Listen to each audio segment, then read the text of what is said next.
Hi, everyone. It's Nina Collins, and I'm here today with Lisa Selin Davis. Hi, Lisa. Hello. Lisa is a Woolfer and a writer, a kind of well-regarded journalist, and she's written this book. I believe it's your first book, right? It's my first nonfiction book. I have written a grown-up novel and a YA novel. All right. So it's her first nonfiction book, and it's called Tomboy. The subtitle, The Surprising History and Future of Girls Who Dare to Be Different.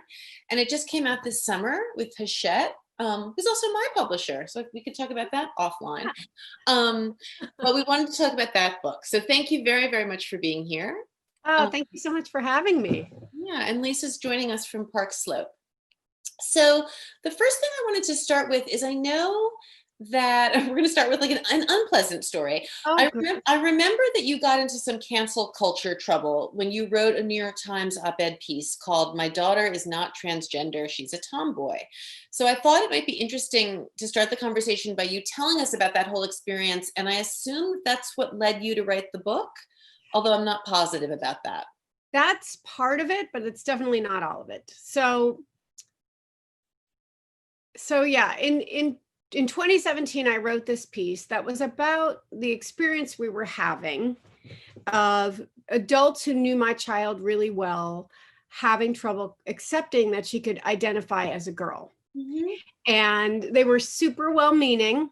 Would you like to change in the boys' locker room? Would you like a new pronoun? But over and over and over again, to the point where it was like, oh, we don't believe you. So wait, let's back up. Let's back up for a sec. So how old is your child? Oh, yeah. Let's back up. My child's now 11, so she was 8 at the time. And when she was 3, which is a time when kids start really trying to perform their gender roles. They learn a lot about gender stereotypes and which category they're in. And the bulk of them spend all their time trying to master those stereotypes. Right, like they start playing with like little ovens and playing with baseballs. And I mean, your book does make me really realize how even now that times are really changing, how little there is to buy for kids that's truly gender neutral, right? It's all either girl or boy.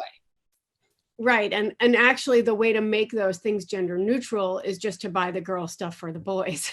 It's actually pretty simple, but I think it's very hard for parents of boys, which we can get into later. But so most girls between 3 and 6 are really trying to perfect this. 74% of them, according to one study, go through this hardcore princess phase. And as this was happening, my kid was really in the middle. She would play princess, but she wanted to be the dog.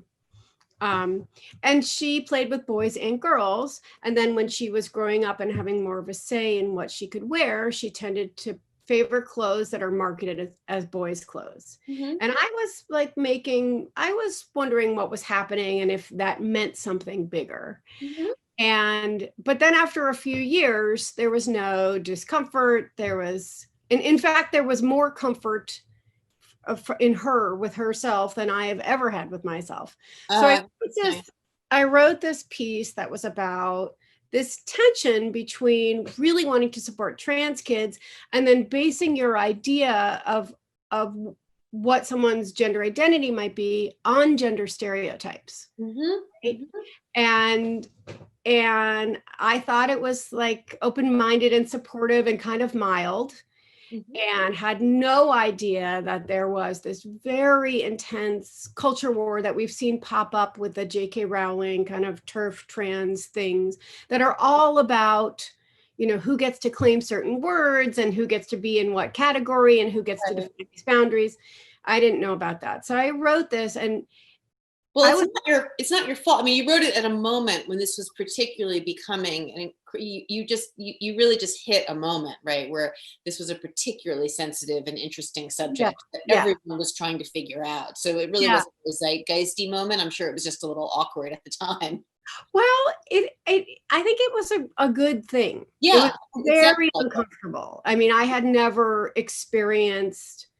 I'd written hundreds and hundreds of articles and some have gone viral, but I had never experienced the personal attacks and the threats and the think pieces with my name in the title and that experience of people are not debating my ideas, they're debating my character.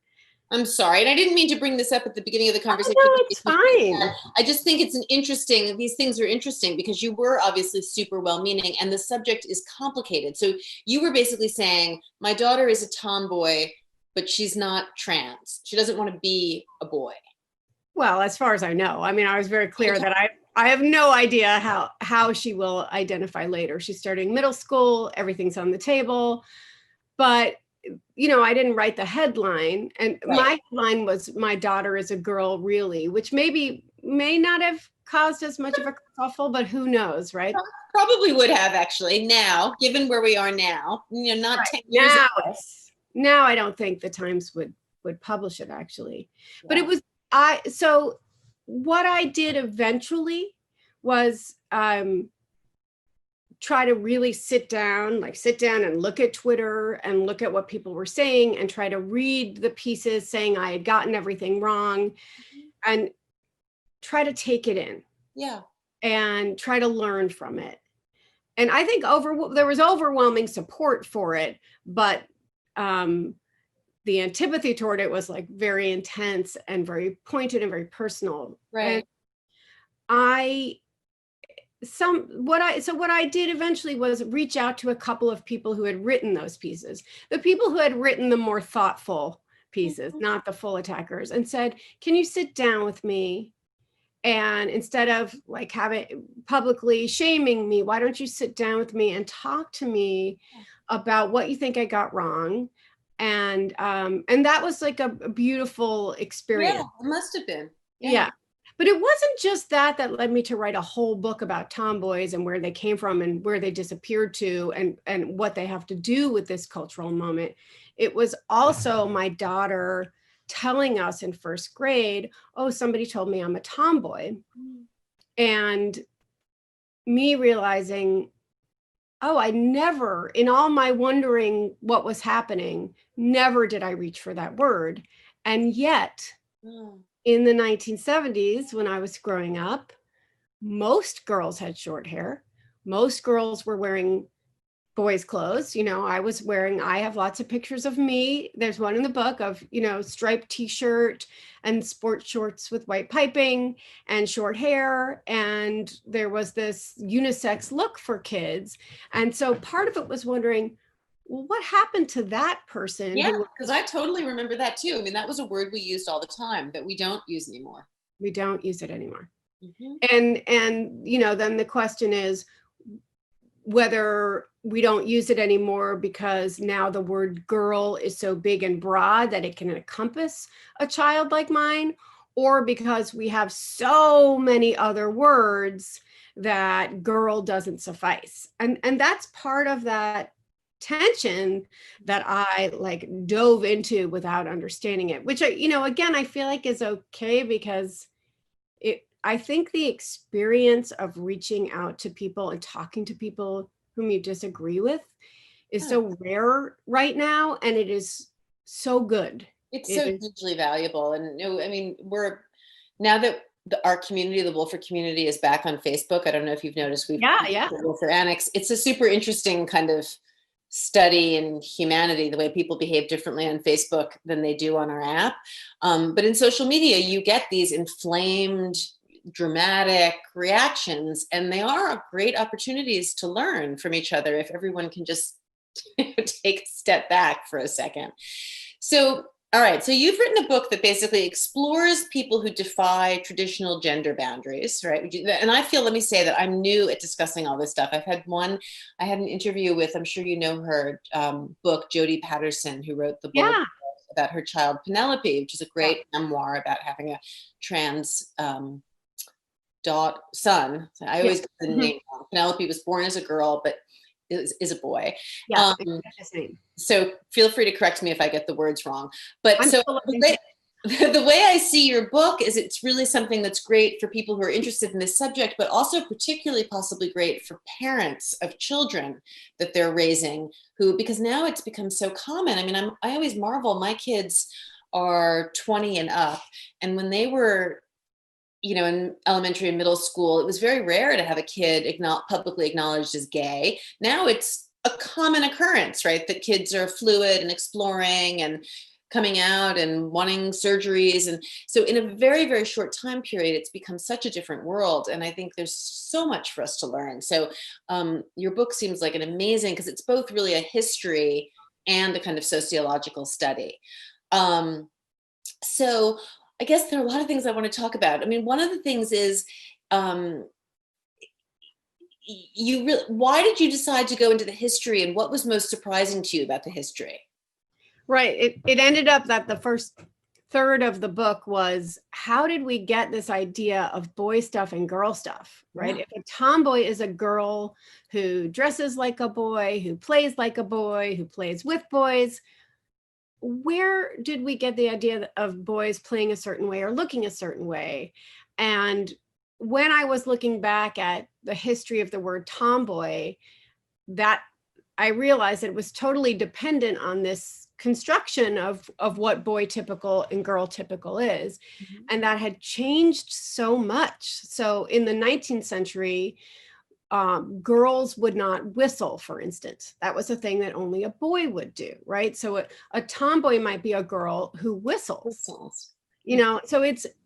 and then as you move on, some stuff switches of what's boy typical and what's girl typical, or some stuff becomes, it doesn't matter. Some stuff becomes ungendered, like tree climbing. Mhm.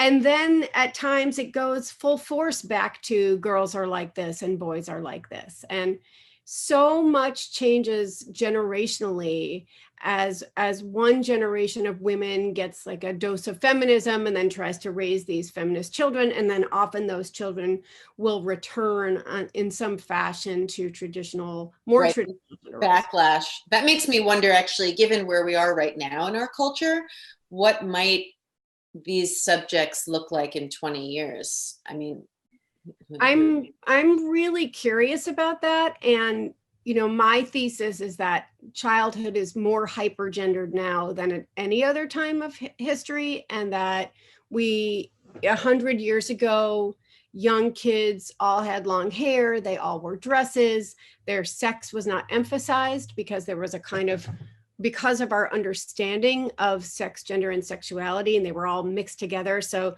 to talk about a children's sex was also to talk about their sexuality because of the assumption that they were heterosexual. right. It was only when we started to think about homosexual as a category of person that, like, oh, that's a whole identity. There was some debate about that, whether or not that was okay at the turn of the 20th century. And then it was decided, the haters won, and it was decided it was bad to be gay. So there started to be messages to parents that you should emphasize your child's sex and gender role to make sure, especially, that your son would grow up to be a straight man. Right. But why did this happen, I wonder, at the turn of the century? I mean, obviously, gay people have always existed. Mm-hmm. I mean, I guess what we're talking about now is Western civilization, kind of the last 250 years, basically. Yep. We're not going before that. Right. Okay. Yeah, I'm definitely talking about Western understandings of sex, gender, and sexuality. Yeah. That in many ways don't overlap with Eastern ideas. And so what happened was basically this evolution in psychology and sexology, and this realization that maybe you can make your kid gay, which of course turns out not to be true. And so the way to make your kid not gay was to focus.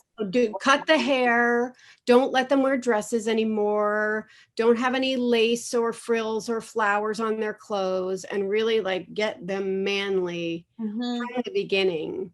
And that was a real shock to me, that today, when a parent is saying, like, to their son, oh, that's not a girl's color, or many boys are interested in wearing dresses or experimenting in pink or like their nail polish, and all of the messages about what you shouldn't do as a boy are rooted in homophobia. Yeah. And girls always had more leeway. Right. They had more leeway, like girls climb trees, or I'm thinking of Nancy Drew. I'm trying to remember the girls, like when we were little, the girls we thought of, Pippi Longstocking. I mean, they were, kind of out there. I mean, Pippi Longstocking was probably your classic tomboy in a way. But you're right, boys are much more. My brother will kill me for sharing this story, but after my divorce, my brother came on a vacation with us, and he's in sports marketing, and he's a lovely, lovely man, and a father to 2 daughters, and he's great. But he hadn't had children yet, and we were with my 4 children, and my youngest, Bruno, my only son, was probably 6 at the time, and we were all knitting because the whole family was knitting. We had like knitting projects, and my brother was horrified, and he was like, "You can't let your son knit." And I was like, "Why not?" And it was so surprising that he was being, because it seemed clearly homophobic to me. It seemed clearly like, what, are you afraid it's going to make him gay? Like, what are you talking about? I think he's since learned. But yeah, so I see your point. So it mostly came about this idea of really gender, because we are extremely, well, yes and no. We are extremely gendered, right, in little children now. And now, of course, it's also shifting, right? There's this, I mean, I wonder, I don't even know, I haven't looked, but I would imagine now with little kids, clothing and toys and furniture, there must be a whole movement toward neutrality.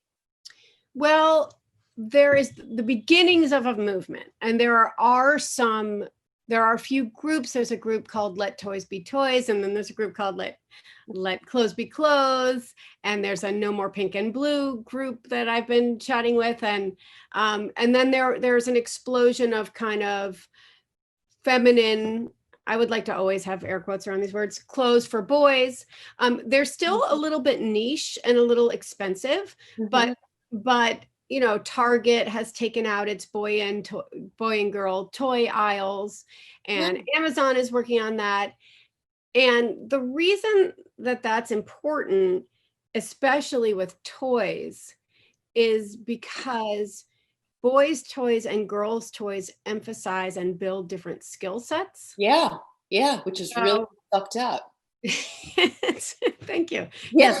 Yes, that's what I think. I think it's really Completely fucked up. insane, right? So we should have toys that are obviously teaching everyone to be good at math, and everyone to be good at science, and everyone to have feelings, and everyone to talk about their feelings. And Right.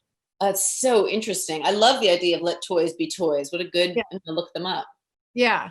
And you know, there's been lobbying to the International Toy Association just a few years ago stopped having boy toy of the year and girl toy of the year. Mm. And I one of the problems is that many parents plan to kind of have a gender open parenting approach, and then they see their kids hewing to these gender norms, you know, 3 years old, just like going in, and they think, oh, it's biological. I Yeah. didn't do anything.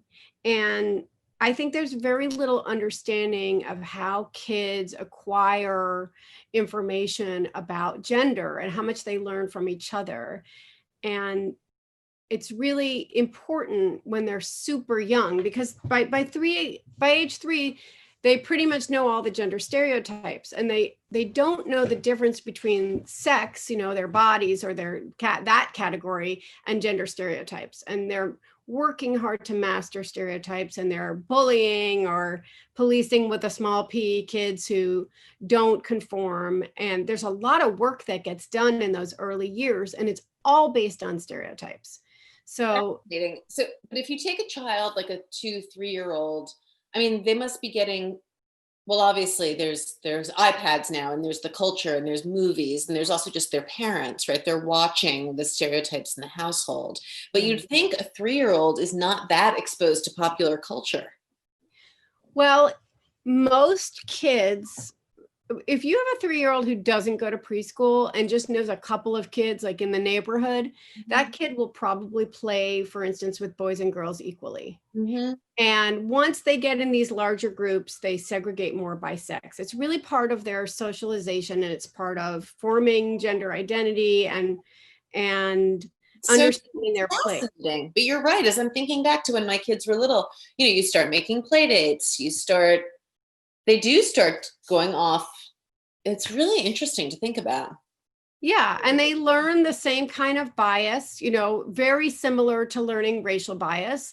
They learn very young about, you know, girl stuff is bad and boy stuff is good. And it doesn't matter what's boy stuff or girl stuff. So, for instance, they'll just say the girl stuff is bad and they'll use girly as an insult, right?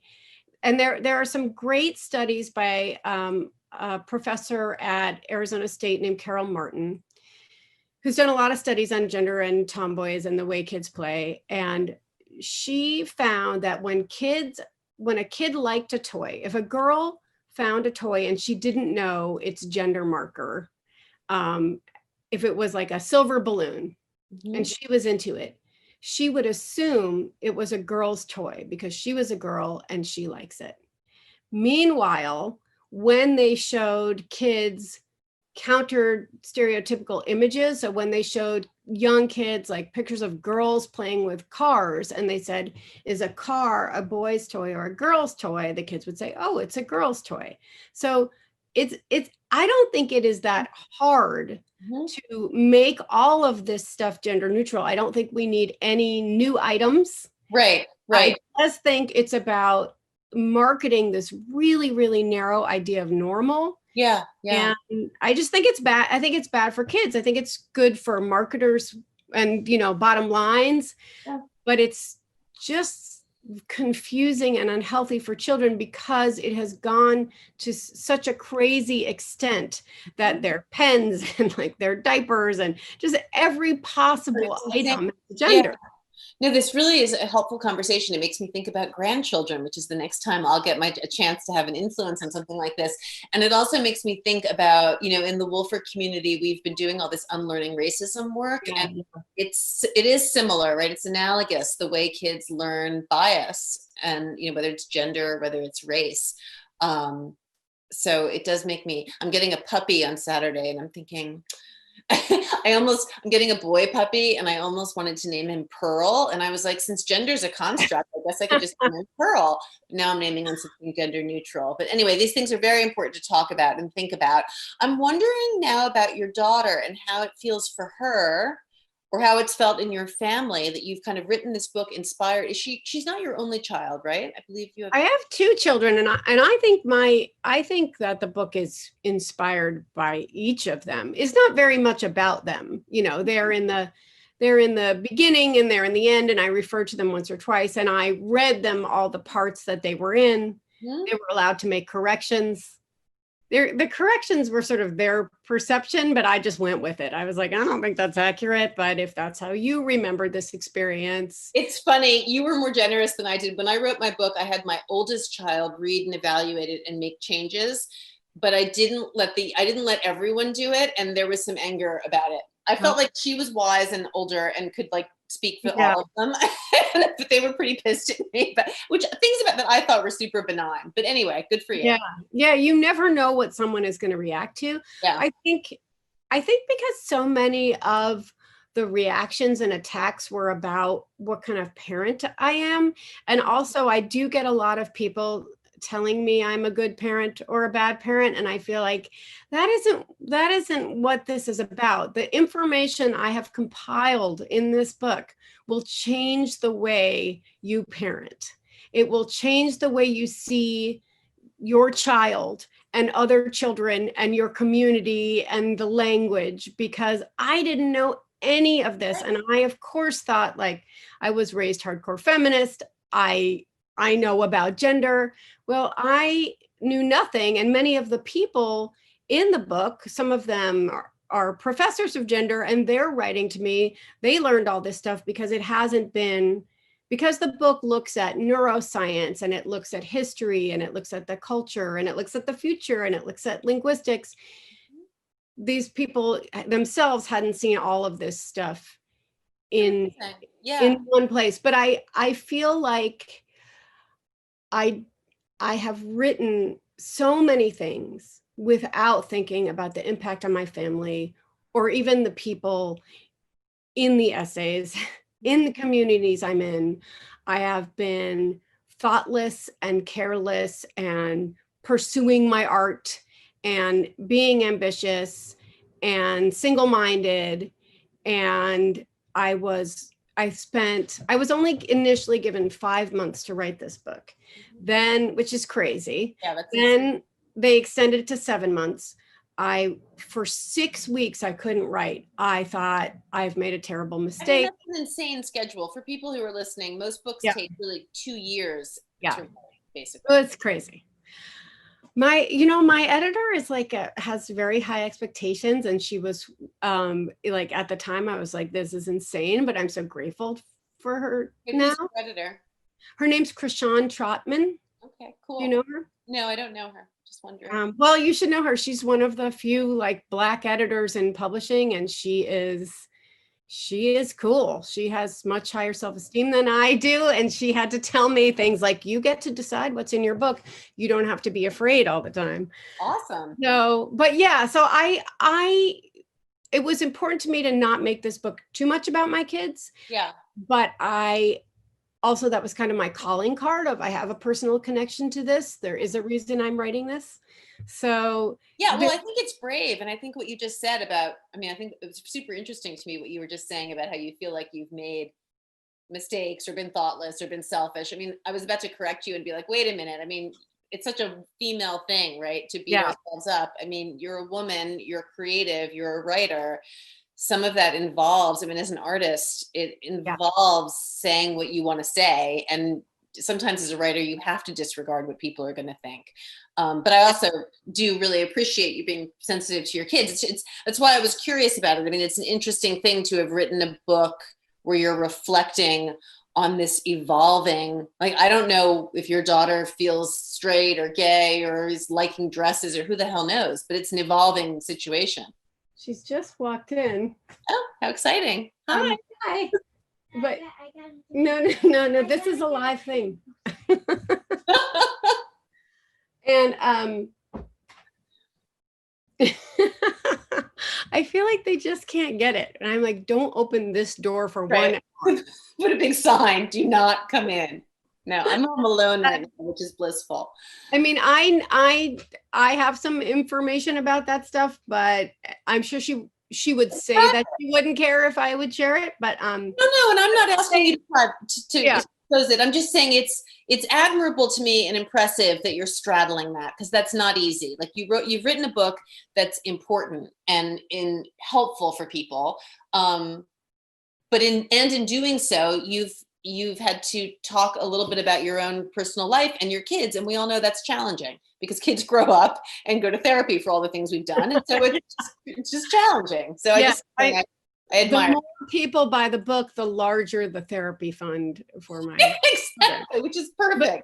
I will say that, because I have one child who is extremely gender conforming, and I have let her do the same. In other words, if one child wants to have short hair and wear sweatpants and baggy t-shirts, and the other one wants to wear like a little bit of lipstick and purple glitter cheerleader shorts, I let her do that. And I got so much negative feedback about what I let my gender conforming child do, and so much positive feedback about what I let my gender non-conforming child do, that's part of the book, was just this constant insulting of feminine conformity. And I felt like I don't want to do that. Oh, no, that was a huge beef for me when I was raising my daughters. I think the people, I don't know how old your kids are, but I remember when my girls were in middle school, I could not believe the amount of judgment other mothers, often mothers of sons, but other mothers in general, have around what teenage girls do, wear, behave, think. I was like, let them be who they are. It's fine. So whether they're wearing overalls and short hair, I completely agree with you. And one of my daughters now is 22 and she's straight, but she really does just want to wear sweatpants and Timberlands all the time. And she's beautiful. And I'm always like, maybe you should wear something else. And she's like, fuck you. And I'm like, well, and I have said sometimes, well, you want to have all these babies and you're going to have to meet someone to have babies with. And she was like, yeah. And whoever I find will like the fact that I wear sweatpants and Timberlands all day long. I'm like, yeah, fair enough. For sure. So yeah, just letting them be them. Well, and also, like, not making it, letting our kids explore what's marked as masculine and feminine by us, not by them, right. Without projecting, all the stuff, all those toys. If your son likes this girl toy, well, that girl toy has like some built-in skill development, right? About being nurturing, kind, generous, right. Communicative. If your daughter likes something that's marked as a boy thing, that's going to bring good things to that child too. And so we don't have to make it about gender. If your child is in extreme distress about their gender, then you need to tend to that and do whatever you need to do. But that's most children, the distress is really about how they police one another. I'm sorry I haven't come up with a better term for that because they call it gender policing. So I don't mean that in an insulting No, I understand. way. Yeah. Like monitoring, but it's more than that. And the other thing I just wanted to say is that I do get emails from people saying my child is gender nonconforming and I'm worried. And what I always say to them is all of this research shows that children who don't conform to gender norms, and when I say gender nonconforming, I mean it not as an identity, but as a practice, that is a kid who is just not hewing to gender norms. Mm-hmm. The research shows those kids do better in school. They tend to be more flexible. They tend to be more accepting of other people's differences, especially the girls who are tomboys or whatever you want to call them now. Mm-hmm. They tend to do better in their career paths because they're comfortable around men. And so they have like a better chance of having a well-paying job. So if your child is gender nonconforming, my response is always, congratulations, you have won the lottery, because you don't have to spend all of your time trying to undo the harmful messages around gender that our culture and the marketplace is like imposing onto them all the time. What a fabulous message. That's amazing. You've done a really great thing. I hope the publication's going well and you're feeling good about it. It's hard to publish a book during a pandemic. Ideal.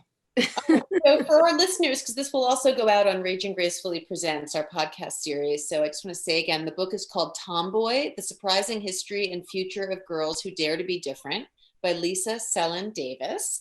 And is there anything you want people to know in terms of where to find it or where to find you or?